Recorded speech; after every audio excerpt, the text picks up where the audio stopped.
Espero que la tecnología no me traicione. Profesor de Pablo, está llegando el tiempo, ¿no? Me digo porque... ¿Cuántas horas tengo? 10. Buenísimo, perfecto. Bueno,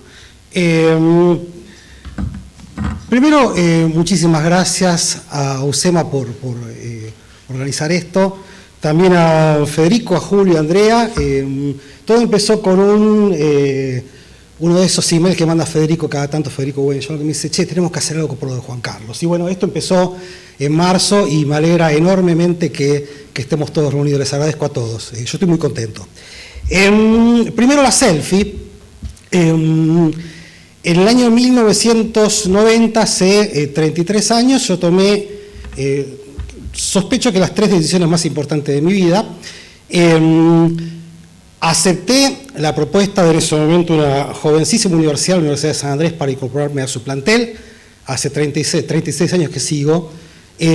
Exactamente la misma semana me casé con mi esposa, también hace 33 años, y acepté la propuesta de Rolf Mantel, otro de mis mentores, de incorporarme a la cátedra del profesor Juan Carlos de Pablo.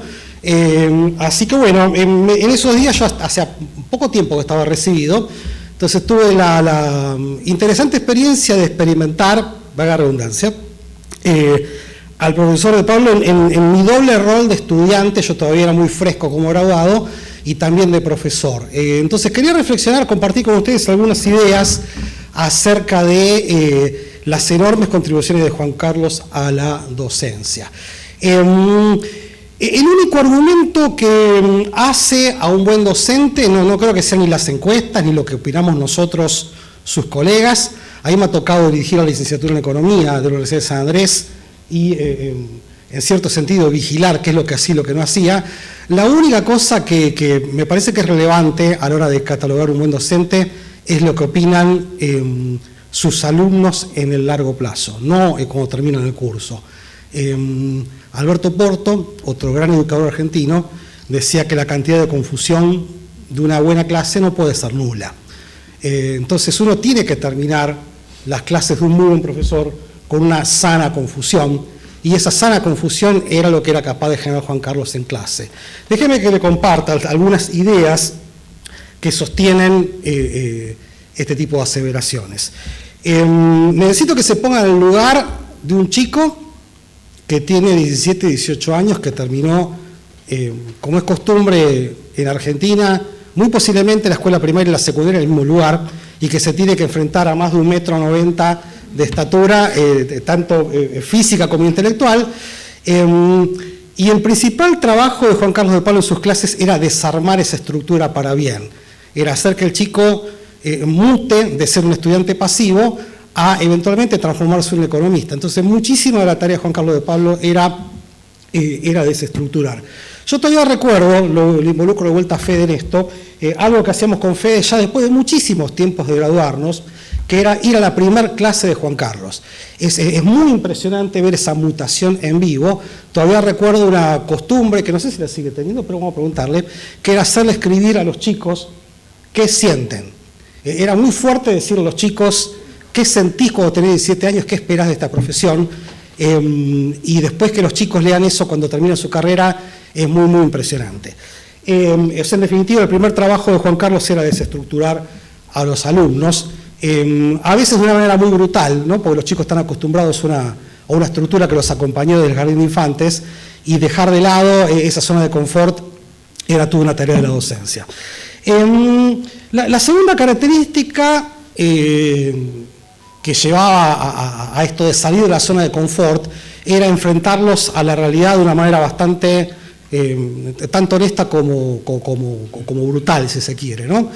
Un recuerdo que tengo de esa práctica es el siguiente. Yo me acuerdo exactamente como si fuese ahora. El día después, la primera clase que ocurrió después de la implementación del plan de convertibilidad. Lo que hacía Juan Carlos cuando empezaba su clase, que calculo que lo sigue haciendo, es abrir la discusión, porque se suponía que si uno era un estudiante de economía tenía que asistir a clase con el diario leído. El diario de papel, el diario de lo que sea, pero uno tenía que venir con una idea circunstancial de qué es lo que estaba pasando, sino que se esperaba que un alumno de economía tenía que tener una idea bastante clara de qué es lo que se estaba escribiendo.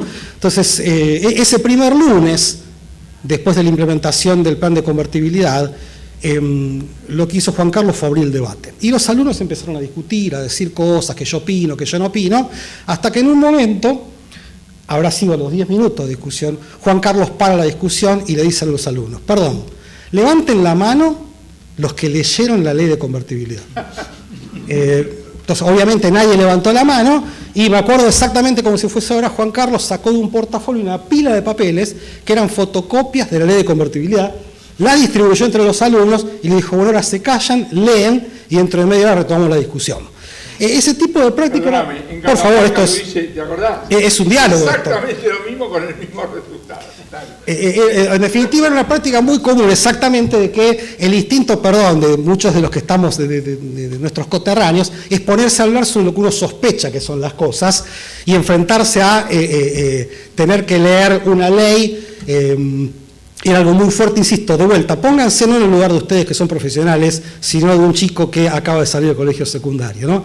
Otra práctica activa que tenía Juan Carlos era, no sé si lo sigue haciendo, yo me acuerdo de ciertas cosas, andaba con unos papelitos chiquititos, esos cuadraditos para tomar notas, y hacía una pregunta muchas veces muy provocativa. Por ejemplo, me acuerdo de la clase de distribución del ingreso, en donde la primera pregunta que hacía Juan Carlos era, ¿a quiénes o a qué sector de la economía te parece que hay que darle algo? Y había que escribir en un papelito, ¿no? Entonces, después abría el debate y los alumnos opinaban y Juan Carlos decía, no, lo que está escrito en el papelito. No me digas cosas que se están ocurriendo, porque yo necesito que para una discusión seria que tomes algún tipo de postura, si no, no tiene sentido esta discusión. O sea que en definitiva, no sé si, está bien, es un diálogo esto, obviamente, ¿no?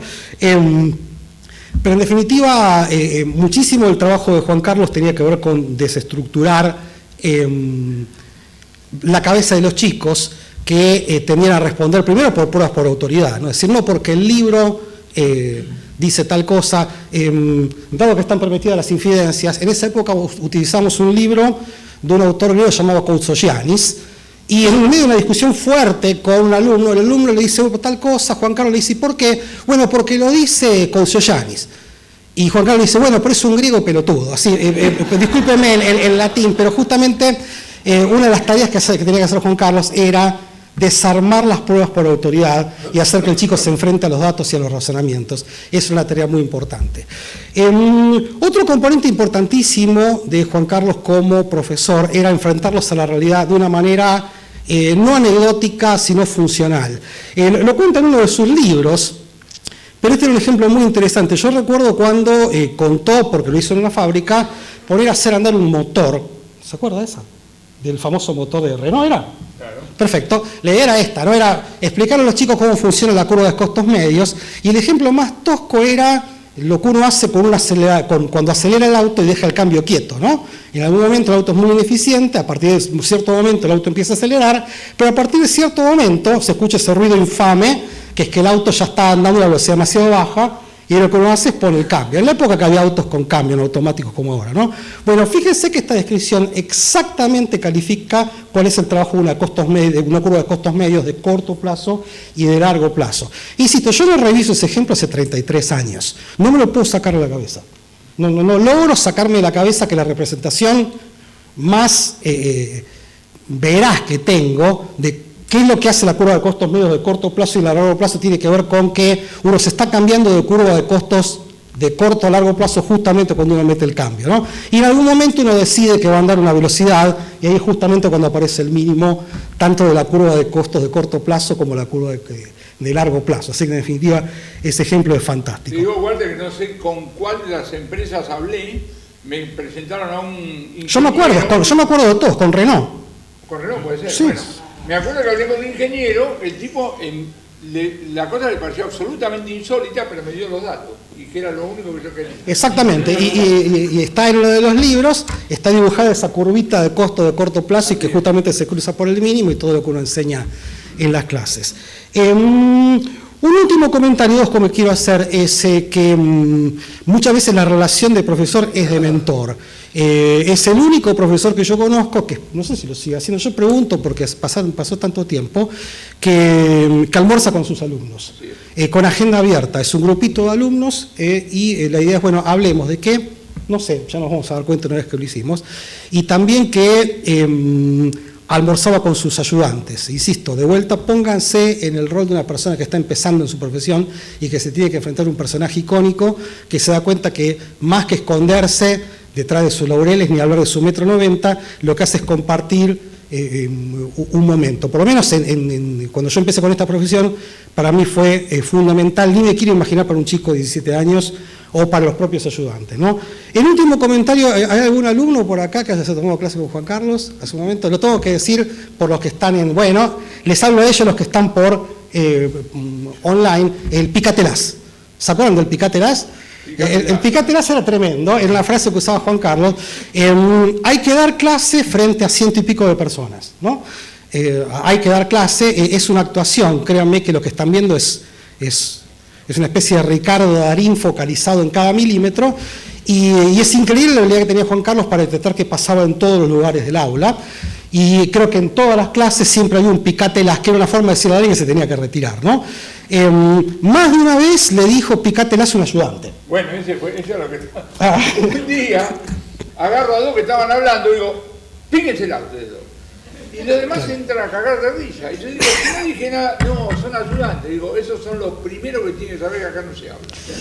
Exactamente, así como en definitiva, te tenía que nombrar el picatelás para los alumnos que sé que están viendo online. Así que termino con esto, un pequeño comentario.